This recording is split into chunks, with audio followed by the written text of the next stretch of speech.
Hey everybody, welcome back to Brailsford's Rides. I'm Matt, and today we're going to be working on the Project Fox body, and we're going to have to bring the fire. So you're not going to want to miss it. Let's go.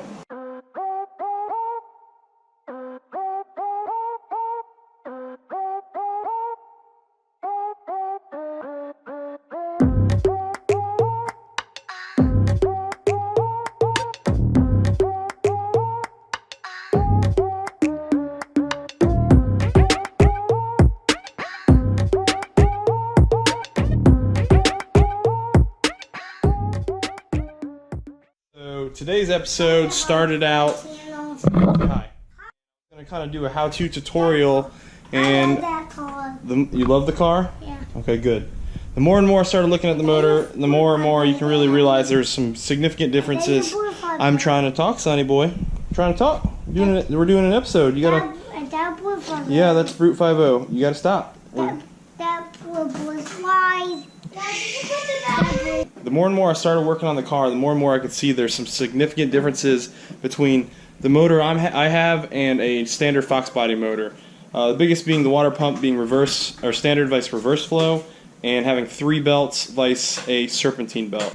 So instead of doing, I had a whole bunch of video I filmed before, and I decided I'm just going to get rid of that, and I'll show you guys what I've been up to.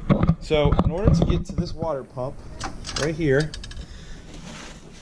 I've had to do quite a few things. You have to remove the same bracket that holds the AC and the power steering as a normal Fox, but on this car you also have to remove the bracket that holds the alternator. So I got my alternator sitting over here, and the smog pump. So I got the smog pump down there. So hopefully during this whole process coming out of it, I can also do the smog pump delete.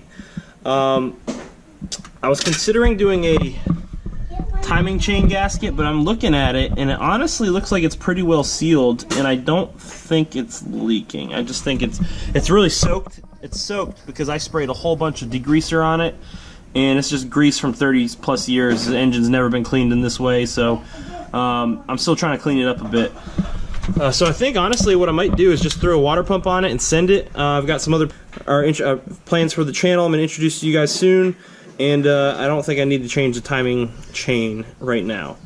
So we're just probably going to put it back together and send it. However, we had a significant issue. I was using this mamma jamma right here, and this bolt. Let's get the light. This bolt obviously is not attached to where it was supposed to be. If you look at my thermostat housing down in there, I don't know if you guys can see that. Thermostat housing, I snapped that bolt. Yep, that's a problem. So what we're going to end up doing, we are going to use fire to try to loosen her up. So I've been soaking it in penetrator. We're going to heat it up a bit and see if we can do it a couple times and get it to break free. And this will be, if it has to be a multi-day process, it'll be a multi-day process. But the other bolt, we need to get the other bolt off so then we can slide the housing off. Alright, remember guys, when using fire, safety first. We've got 2 fire bottles there. One's in a box, one's already out, ready to go. The other one in the box will be pretty quick to get out. We're going to do this first person, and I'm going to get in here, hold this up, and we're going to attack this bolt that I haven't gotten loose yet. And we're going to heat it up and let it sit and cool down, and hopefully that'll break her free.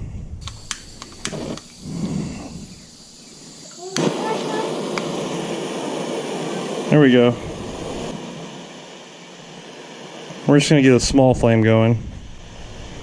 Real small. So we keep it up like this. That's the way to do it, I think.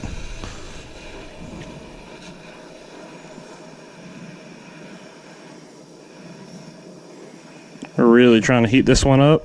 That's better. Yeah, upside down was not the way to go. I was forcing more out. So we're going to heat this bolt up.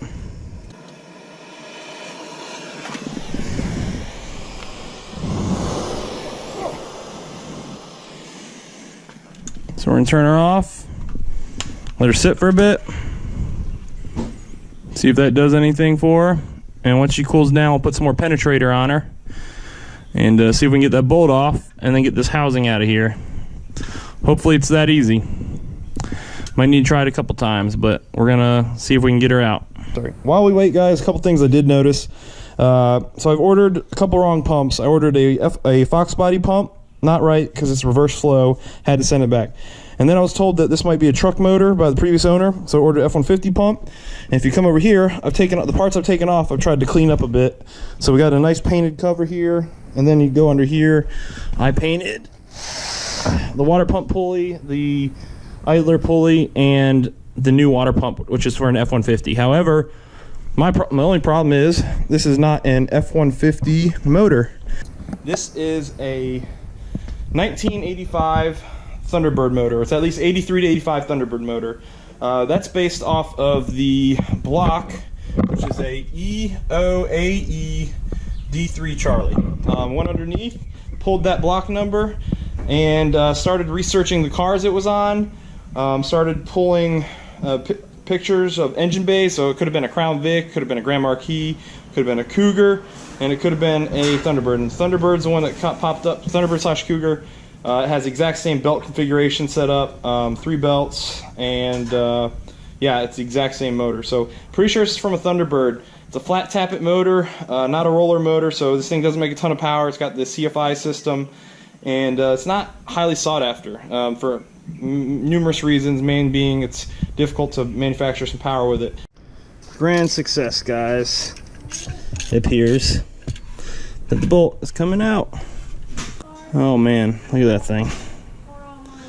Uh-oh. Hope it's not stripped in there, eh? In the intake. Now we just got to get this guy off by prying that gasket apart. Oh yeah, she's gross. Oh, we got a little bit to grab onto, but not much. A little bit. This thermostat housing is disgusting. We got a little bit to grab onto, but not much. We're gonna pull out our old thermostat. Inside of that manifold is all rusty and nasty, man. We gotta flush this thing more. Let's see. We need to heat this guy up and get some penetrator on it. See if we can start working it free. The other one came out, so I'm imagining this one can come out too. Penetrator.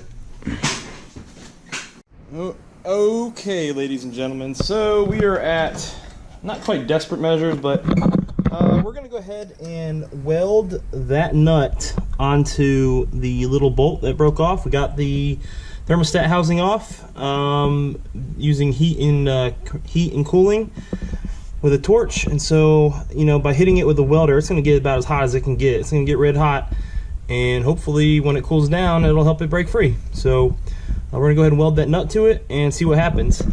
And you might be asking yourself, are you really going to weld in your gym clothes? Because I just got back from the gym. And the answer is, yes I am, because I am a certified YouTube welder. So let's get on it.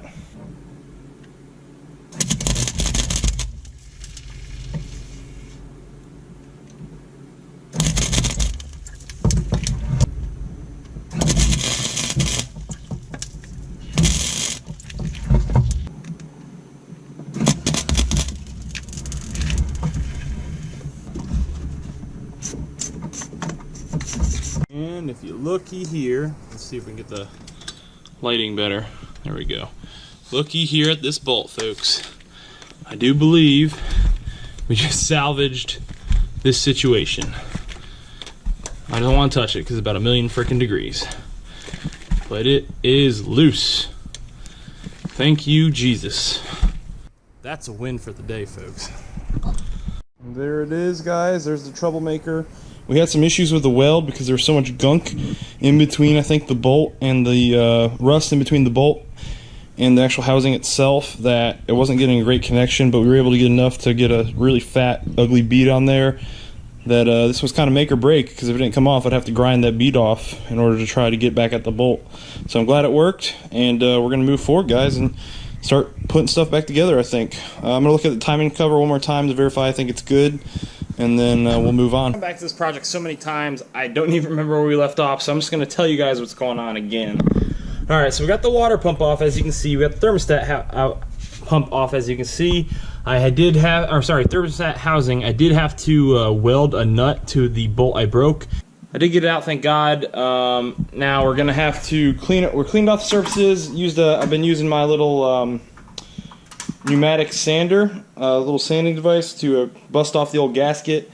I do need to order the water pump. I've been hesitant because I ordered 2 wrong pumps already, so I'm going to order a water pump. I was trying to use a Fox body thermostat housing, but the housing is a 90-degree angle for Fox bodies, which turns right into this AC line. So what I'm going to have to do is get the Thunderbird 45-degree angle one that comes out here, and that's what we're going to have to go with. But we'll hold on to that Fox body housing in case we can use it down the road for if we wanted to reconfigure our build. But yeah, so guys, I just wanted to show you the progress I'm making. I didn't want this to be a step-by-step because not many people have Thunderbird motors in their 5.0s probably, or in their Foxes probably. But I did want to show you step-by-step. And stick with us, guys. In the near future, we're gonna have some big news. If you're in my live stream this past week, or a week ago, however, whenever this is, you already know it's coming. But we got some big news planned for the Fox body on top of working on this motor. But it will be addressed here in the future if you don't want to go back and watch that. So stay tuned. Click that like button down below. Smash the subscribe button, guys. And yeah, stay tuned. We should be getting this thing back on the road here very soon. All right, guys, take care.